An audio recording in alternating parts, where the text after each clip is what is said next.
Hi guys! Welcome back again to my channel at for today's video ay may bagong-bago tayong OLA na re-reviewin at tamang-tama naman dahil nag-comment siya na reviewin ko din daw itong OLA na to dahil meron siyang kapangalan din na loan application which is Mabilis Cash. Etong Mabilis Cash ay nagawan ko na din ng review at legit na mabilis din siyang mag-approve at mag-disburse ng loan. So kung hindi mo pa yung napapanood ay hanapin mo lang yan dito sa my YouTube channel ko.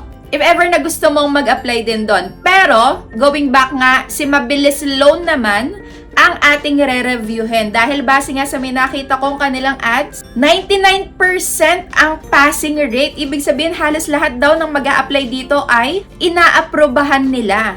At ang taas din ng pwedeng ma-loan dahil pwede ka nga daw mag-loan dito ng up to 60,000 pesos. At ang interest rate daw ay sobrang baba lang which is 0.03% lang. Pero disclaimer nga lang pala, yung mga sinasabi ko dito ay base lang din sa mga na-experience ko at gusto kong i-share sa inyo para maging aware kayo kung yung isang loan application ba na to ay makakatulong sa inyo na nangangailangan ng pera or kung patuloy lang kayong ibabaon sa utang. Kaya kung nakita mo na din itong ads nila na to online, ay wag mo muna itatry. Tamang-tama yung ginagawa mo na nanonood ka muna ng ganitong online loan application na review para malinawan ka din at makapag-decide ka talaga kung tutuloy ka pang mag-apply dito or hindi. Pero ayun nga pala, kung bago pala kayo dito ay isubscribe nyo na yan at pindutin mo na din yung notification bell para lagi ka maging updated sa mga OLA review ko. At huwag mo kalimutang sumali sa may GCash giveaway ko worth of 1,000 pesos kada buwan yan. Kung paano sumali ay kailangan lagi ka lang updated sa mga ina-uploads kong video. At i-PM mo din ako sa may Facebook page ko. At kung ngayong araw ka na din nangangailangan ng mauutangan online na may 0% interest sa may unang loan, ay may inilagay ako ang links dyan sa may description box sa baba at sa may comment section. Kung gusto nyong mag-try ay basahin nyo muna yung loan details bago kayo mag-confirm din ng loan nyo.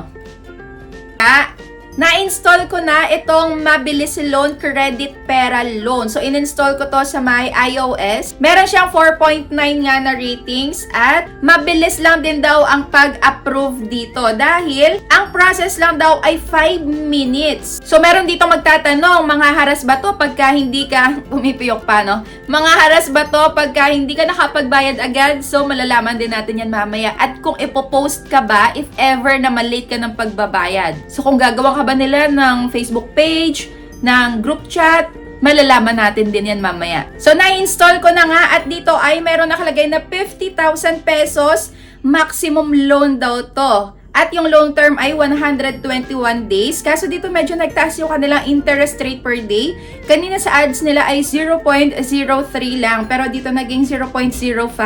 Pero maliit pa din. Sige, tingnan natin kung totoo talaga. So ayun, apply now na agad. Syempre, hindi mawawala ang phone number natin sa code. At kailangan din natin mag-agree sa kanilang privacy policy. So ito daw ay naka-registered din sa may SEC at AMLC. Pero take note, hindi po lahat na naka-register dito ay legit talaga na matutulungan kayo dahil meron dito mga nagtatago na grabe ding magtaas ng interest at grabe ding mangharas. Kaya very good talaga kayo na nanonood kayo ng mga ganitong OLA review para hindi din kayo mapahamak. So eto na nga, ang una nilang hininging access ay yung inyong location. So ayun, ako ay allow while using app lang. Tapos, hindi naman nagbago itong max loan. Yung iba kasi ay nagbababa agad ng sobrang baba. So, ito hindi naman, kaya apply now na agad. Una nilang hiningi ay ang recommended ID type. Pero, if ever daw na wala ka ng mga to, ay meron silang other options sa ibaba. So, ayan, driving license, PRC, SSS, passport, postal ID, UMID. Sa other options naman, pwedeng TIN, Voters ID, National ID, Pag-ibig, saka Health Card. Mainam naman dito, maraming pamimilian na ID, tapos meron pang mga other options na ID if ever na wala ka nga nitong recommended nila. Usually kasi yung mga ibang nangungutang is wala nung mga government issued na ID. Ay, syempre, manghihingi sila ng access sa may camera dahil hindi ka makakapag-proceed dito pagka hindi mo sila inallow na gamitin ang iyong camera. Pero dito, pwede ding i-upload mo na lang yung ID mo kasi meron dyang option na photo album.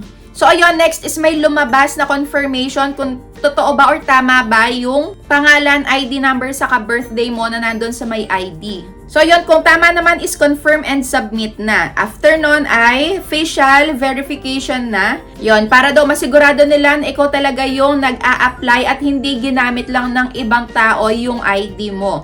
Meron kasing ganun akong na-experience na OLA tapos hindi nanghingi ng liveness detection or facial verification. Kaya ayun, siguro yung iba doon is nakakapag-apply ng loan kahit na hindi talaga sila. At yun ang mas nakakatakot.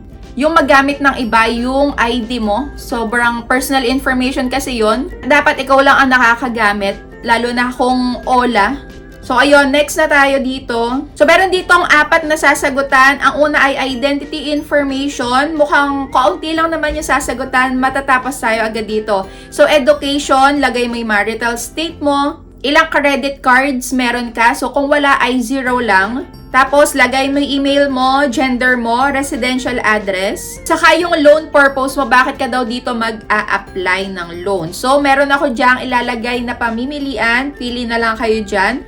At address details. So, yung loan purpose, hindi ko nababasahin lahat. Ilalagay ko na lang dyan.